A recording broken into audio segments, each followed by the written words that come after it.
Karibuni sana kwa the 44 Decoded podcast. Sisi hapa ni Don. Nami wako hapa Bob. Yeah, so the 44 Decoded podcast will be all about teaching or informing the youths of nowadays the ways ya wazee ya wazee in quote, because unajua kwa my youth especially the Gen Zs wamefanya kila kitu ikae ni kama ya wazee, hizo vitu za kitambo zikae za wazee, especially issue na culture and the norms. Ama kienda pale Ocha kuna vitu naambiwa na wazazi, anti yako, mankos, kitu ufai kufanya, kitu nafaa kufanya. So but nowadays the youths wana brush off wakisema hizo ni vitu za kitambo, zilipitwa na wakati. But we are here to tell you that sometimes you may assume that ni vitu za kitambo. Maybe of course your ideas ama your idea about something is always welcome, ama your view about something or a particular subject is always welcome. But there are other aspects of life that are beyond maybe your say as a youth ama as a Gen Z ama aje tanani. Yeah, exactly. Juu kwanza hizi vitu mostly naona zina happen kwa sana ukiangalia time ya functions, exact tuseme maharusi, time ya matanga, and maybe hizi functions zingine tu kama mweredo, hizi za kwenda kupeleka mahari zinaitangwa aje, hizo kama mweredo, hizo rurashio nini. So unapata sisi majenzi ama mabontao, acha tuseme mabontao, wakienda ushago pale juu hapo ndo inaanzanga. Unajua wanasemanga lazima urudi home. So kurudi home kwanza hizo vitu wapata wenye wanapata kule wanamwambia afanye hivi. Lakini anaona hii kitu it makes sense, hii kitu zimepitwa na wakati. So unapata kuna wenyewe huenda ahead wanazi assume later on in life, hapo mbele vitu zinaanza kuhappen, vitu funny zenye uelewi. And then unapata maybe inafanya wasae ama mtu anakufa kwa mtoto. Exactly. And then you wonder like huyu boy tulikuwa naye imemfanyikia. So unapata the real cause ya hizi vitu kaa hizo, hizo vitu zenye una assume, hizo zenye unasema ni za wazee, ni za kitambo. So unapata it has taken casualties, unaona? Yani vitu zifanyike ndo watu waanze kuzichukulia serious. So usitake kuwa among those people wenye unangoja kufanyikie hadi sasa ndo waanze kuifuata. Ndio wanasemaga the wise ama wasewerevu wanasomanga through other people. Through experiences of other people. Experiences zao. Sometimes unaweza kuwa umefanya kitu that is a taboo. And then kwa wajaka unapata kuna kitu inaitwa ni kama kwa word translate direct kwa kijake inaitwa hoso. Also like it's a word, can I put it? It's like umejipata kwa issue na taboo but umekuwa rescued. I think there are other stuff that mtu anaweza fanya. Ni kama ni can put it direct kwa English kama you umekuwa redeemed. Ama umekuwa saved from you've been cleansed of such stuff. But there are other stuff that you can't avoid. There's no coming back. The consequences. So in this show, in this podcast we'll be doing referrals ama naitwaje, tutakuwa tunafanya a lot of research on different kwa different tribes. As you know that the word 44 decoded, the 44 actually means that in Kenya right now mainly like registered we have 44 tribes. And we'll try as much as possible, maybe if we'll find elders in those communities, maybe kwa mfano kama mimi naweza tafuta maybe Jaka, my friend here, Roba anaweza tafuta Mkikuyu mwenye anaweza fanya kwa advice vijana, so that they may be able to save this generation and be able to preserve that African culture and basically that African culture and carry toward to the next generation, because unapata kama Gen Z maybe wako interested in the culture that is happening right now.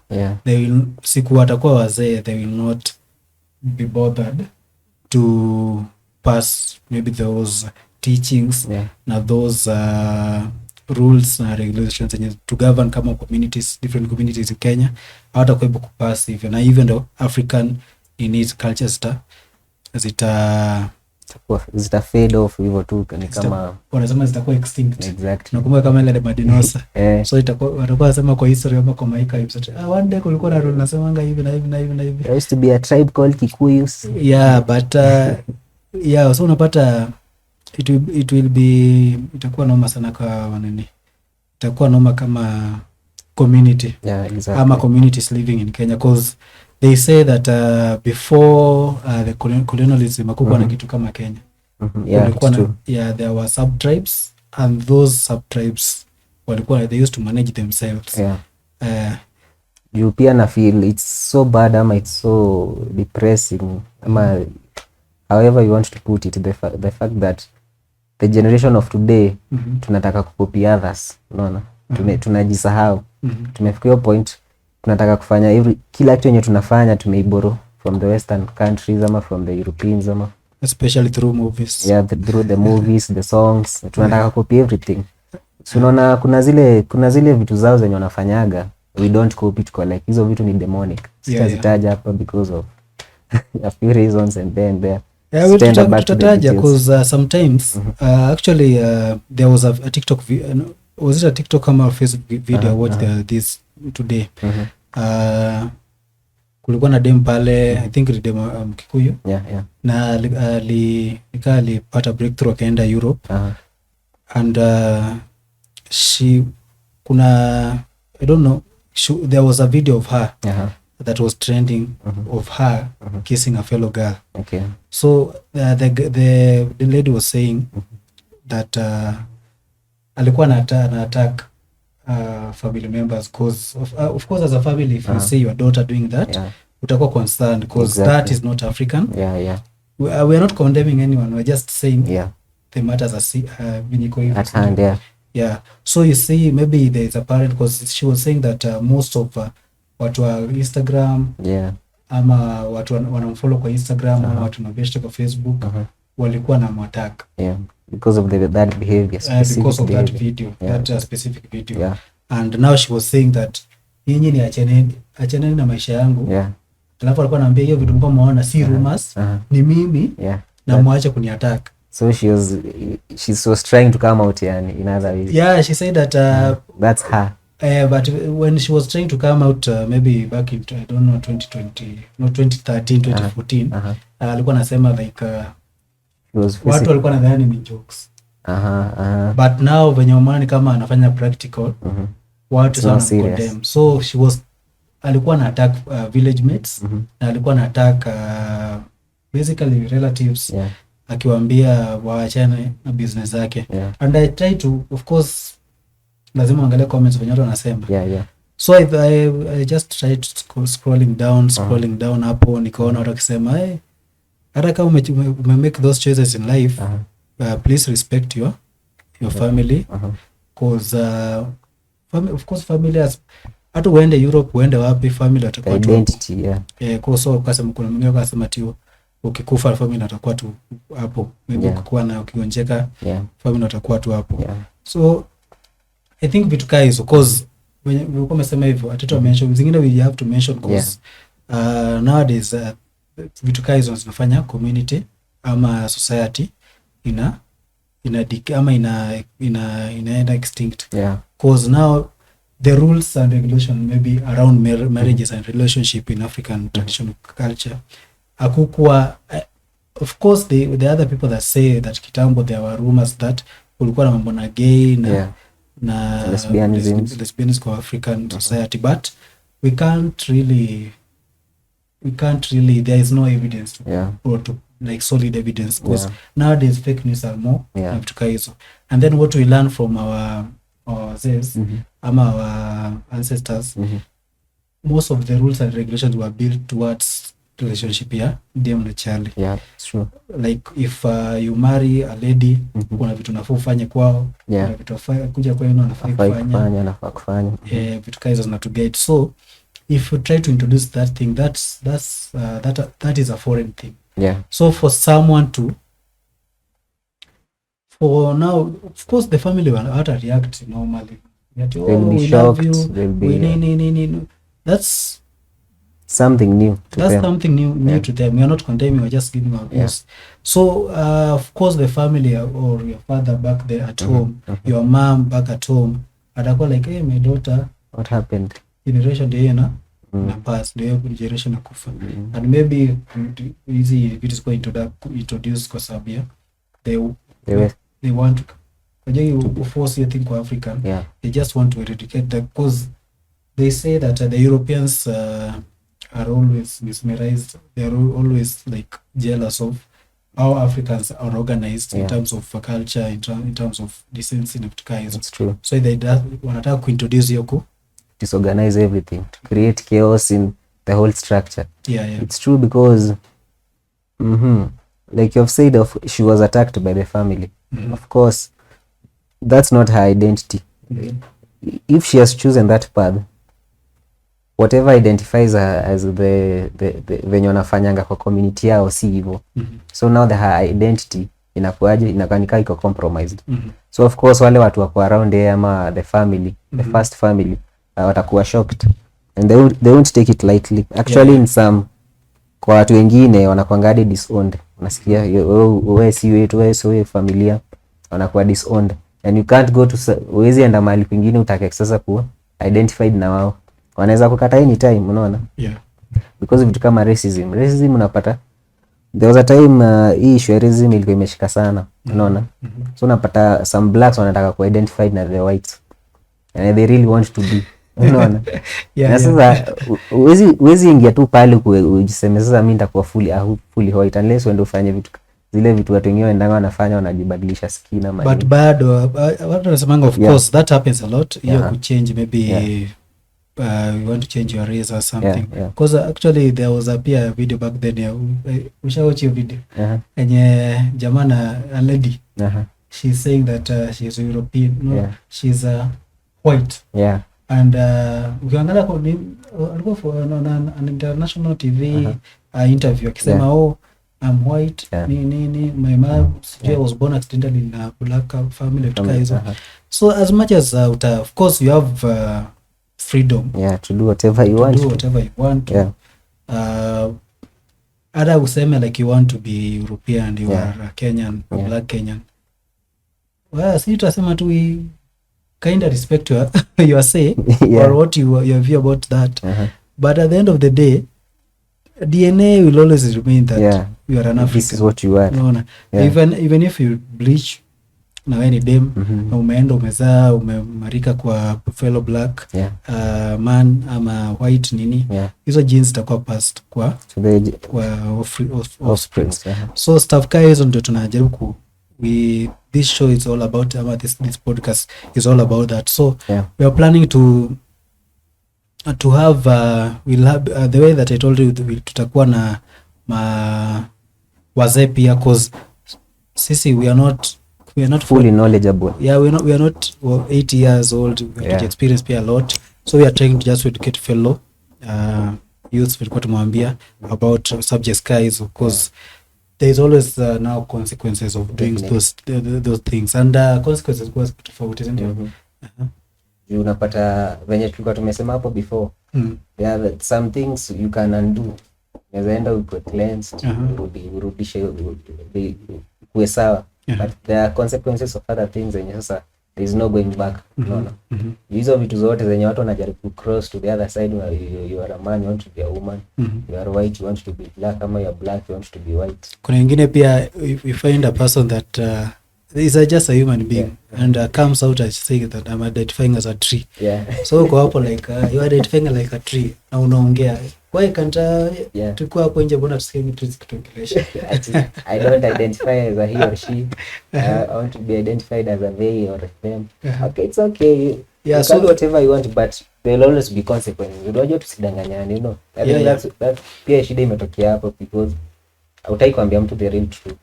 Just tell someone mpige tu na ukweli. Slap them with the truth. Acha iwaumize, but at the end of the day mwenye anasaidika atasaidika. Hata ile hiyo point ya kuface the consequences ikifika atakumbuka atakumbuka yenyewe niliambiwa na maybe hapo mbele ataenda kwambia watu wengine mimi nilifanya hivi ndio ilifanyikia. And you shall save one or two people na wenye wanataka kwenda hiyo road pia. Ukitaka pia bebana na consequences, usitake tu hiyo na utaki consequences pia, unaona. Okay, so tumwambia tutakuwa tunafanya cause me ama Luo, so most of my references zitakuwa of what I've experienced during my time ama what I know from back home, rural home na vitu hizo. So Robert pia atasema hivyo, na pia if maybe I know about a particular subject na inafanyika kwa Kikuyu and I know how they do it, I'll just tell. And if you are pia our viewer, you are free to give your mind maybe on a particular subject that we will be discussing uko mbele. And mkitu follow pale kwa Lightcast TV official YouTube channel, na pia you'll be pale kwa Lightcast TV Facebook page. Follow us and you'll be able to learn more.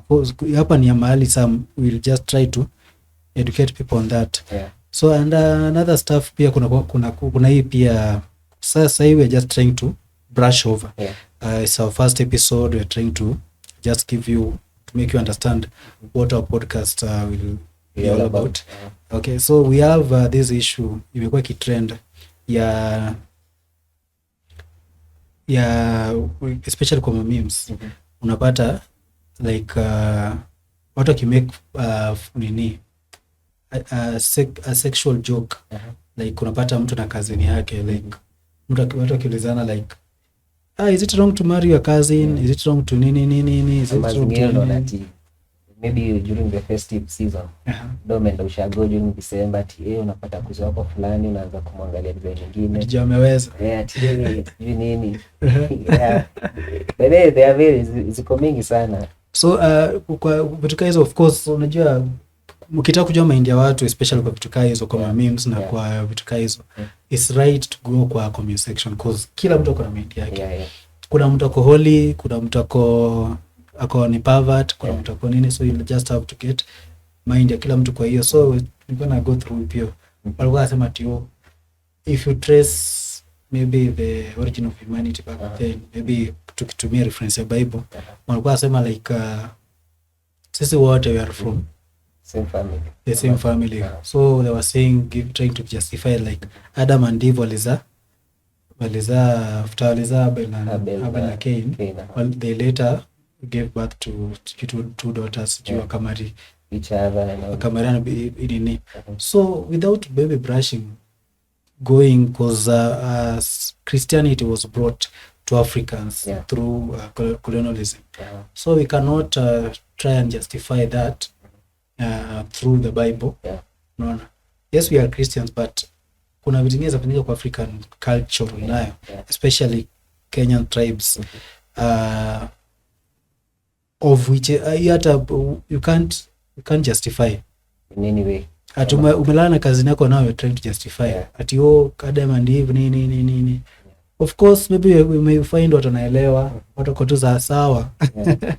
Baza consequences za kuangalia za kungoja wanunua. Alafu napata pia kuna hii incident ya kuna story fulani hapo ati mtu amelala na aunti yake nini tukaa hizo. Unapata pia kuna hii shia ukilala na relative wako at the end of the day unapata maybe mtu yeye ametokeza kwa hiyo situation kama hiyo. Mtu yeye hata most of watu hiyo survive. The genes hapo mambo na genes and all that. You always don't allow that. Sa hapo it's already nakwambia like biology tayari imekataa. Biology mwenyewe imekataa. So we're trying to go back over Adam and Eve. Why biology imekataa hii na hii iwezekani? Ona insist hii happen. Actually some of these things that tunaongelea hapa even nature supports them, unaona? Because kama hiyo a cousin and a cousin ama a close relative and a close relative, even if they become intimate and bring forth an offspring, chances of that offspring surviving is very minimal. This thing is even evident hata kwa wanyama, unaona? So nature yenyewe inakuonyesha hiki kitu hivi. But now these days, because people don't want to face the truth, they wanataka tu to normalize everything, to normalize even a taboo, something kitu yenye back then it was even unheard of, unaona. Back then ungeambia mtu kitu kama hiyo hata angeshtuka, hata ungeambia yani it was ungeonekana hata unaweza kuwa stoned because in some other communities especially tukieka saa Muslim is all about almost kama ni religious, so in Muslim community kuna vitu kaa hizo ukifanya it's signing a death sentence, hata if like you are thought to to view like ni even will not be able to survive. Alafu bado still on the I think to stick on the same issue, kuna hii saa is happening like unapata dem na Charlie ni my relatives but wajuani. Exactly.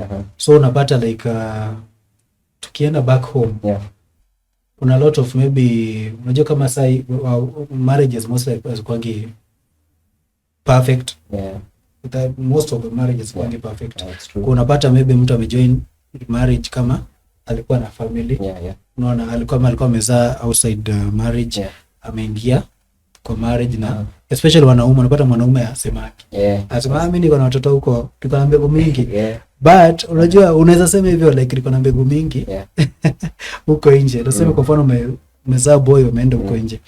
Umetoka kwa hiyo marriage ingia kwa marriage nyingine. Ama maybe kwa marriage it was just a relationship and then it happened that ndio yakatokezea. And then saa huko ni ushago, ama tuseme kwa mfano ungepatana place kama Eldoret ama Mombasa na dem, and then mtoi wako na room tu hujua kwa wapi, and then umepata umeoa mwingine, and then umepata mtoi dem, alafu amekuja Nairobi, dem amekuja Nairobi kuaso, ule mtoi wako amekuja pia kuaso Nairobi, amepatana. So some things sometimes it's not always laumu mtu because mkimit is not saa zingine maybe juu ya kufanana mwezi fanana, because kuna hata unapata brother and sister kufanana but ni damu moja, so unapata mnaoana hapo ni basa a very odd circumstance. Ina very hizo circumstances zenye zieleweki. So unapata cause nowadays in marriage and relationship nakwanga like tumepatana kaende so mjuani, ujue unatoka wapi, unapata maybe it happen ni wote ni Wajaka ama ni wote ni Wakikuyu ama Wakamba ama umepatana pamoja. So you don't do background research about someone, maybe generation yake ama ametoka wapi, familia yake inakaaje, na wanawakaje, vitu kama maybe na in-laws wakiwatembelea kuna vitu mfai kufanya, vitu mnafaa kufanya. So unapata situation kama hiyo. So sometimes mnajua when it's too late, maybe kwa mfano mnaenda kutoa mahari na tayari mko na watoto wawili. It has happened. I've had such news. Yeah, it has happened. Unasikia watu walienda ushago, mzazi akashika tu na akajishika tu. Asema kujishika nini? Akajishika tama hivi sasa. Ameshinda kuendaje? Unaona? Ajua of course aliangalia situation na kwa nenyewe hawangejua. Unaona? So wenye wameenda tu ushago, of course already it's too late because probably wanapata labda atawashapata katoto. And so such a happening scenario, you know? So vitu kama hizi at least ndio tunajaribu kurectify, tujaribu kusaidiana, tuongee vitu kama hizo, tujaribu kushed more light on such issues because hivi vitu nao zina happen. Hizo ni vitu zina happen and then nowadays when tulikuwa tumesema tu Gen Zs ama the current generation ama the watu wamezaliwa na wana ignore. They say that hizo vitu zilikuwa zinapenia wazee azituwapeni. So that's why unapata, unajua kuna watu wasemanga like unaweza pata issue za consequence. Unapata mtu anasema hakuna kitu itanipenia.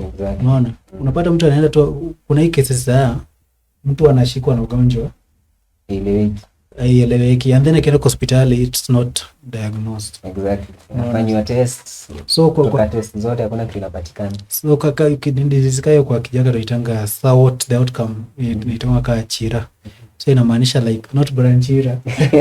So that's why I always say that branchira, that chira means like it comes in quote like a disease that comes out of breaking a taboo ama going against a taboo. Na unapata mtu anagonjeka, just mtu anakonda tu. Hata pelekwe kwa hizo hospitali bigi hakuna kitu inapatikana. Unaona? So inakuanga out of that. And then hiyo ni kama long term. Kuna ingine kuna ingine ni unapata mtu anapata tu like accident ieleweki. Mtu apata accident ieleweki na mtu anapass tu hivi kitu funny tu like tayari mtu amekuwa mzima sasa hivi jioni ashakufa. So those are the things that we'll be talking about, just trying to open the eyes of the youth to know that of course our life, wanasemanga YOLO, you always live once, but don't be ignorant because of YOLO. Exactly. Wanasema pia you also die you also die once. Yani you die once, YOLO. Yeah, you also die once. So and then pia life, wanasema life especially in saizi life ni very niitwaje, it's a very delicate thing. So Mungu akubariki, na even if you don't believe in God, because pia watu ni tofauti, you believe in other stuff kama vitu kama hizo, just know that life is very valuable, and the way you live your life, try to carry it as a valuable, because kama kuna diamond ama simu ya maana, huwezi tembea tu ghetto nayo na ukiamsha hivi, utajua tu consequences hiyo ni unyongwa na kupigwa tisa, unaona. So what we just encourage you, like if you are a youth or if you are uko na mzee mwenye maybe uko na youth pale, uko na maybe uko na mtoi pale ama boy mwenye maybe anajielewa, just convince him or her to be our audience, pia kuweza kutufollow more pale kwa Lightcast TV YouTube channel. Tuta create pale playlist naitwa the 44 Decoded podcast, so that you'll be able to learn more.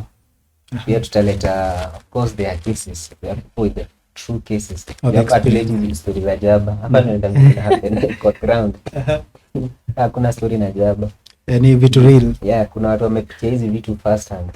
So tuseme ni kama it's not witnesses, tunasema ni kama themselves ndio wamepitia kitu, ama mwenye aliona maybe mtoi wao ama bro wake au vitu kama hizo, real experiences. Well, apart from that pia tunaweza ambia vitu kama maybe consequences, baby kuna vitu zingine sana ni because the way of the way our people ama our ancestors used to live, unapata there are consequences now doing such and such stuff, unaona. Vitu kama kwenda ushaona kuibia shosho, ile kitu unajua tu, hata kama mtu si mganga, unajua hata kama unapata shosho si mganga, juu unapata pia nowadays generation ya siku hizi na kuanga tu any mtu mwenye ni mshosho ni mganga, especially grandma na vitu kama hizo. So that's not fair, that is not fair, because na hivi hata wewe mwenye siku moja utazeeka hapo, labda unaona mtu akuita mchawi, because zingine ukienda uibie shosho, unapata shosho maybe ni mjane ana wachukua vitu kama hizo. Prayer yake, that's just prayer, is enough to finish you. It's true, unaona. So kuna vitu kama hizo, we are trying to educate you so that you be morally upright in terms of culture, and to avoid these funny cases that tumekuwa pia tukisikia.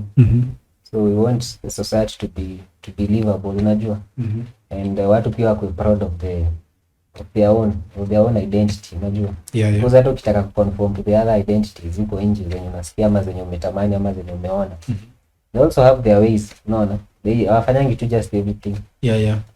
And most of these things zenye wanafanya, some hata ziko mingi, hata zenye wanafanya zenye sisi tunaona ni mbaya, si ati wanataka ziharibu their own community, because mingi zenye wanafanya si watu wanafanya, ni hao wenye wanakopi ndio wanazifanya.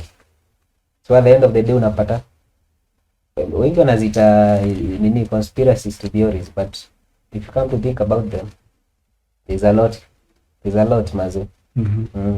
So hapa tunawachana tu mkuu rada.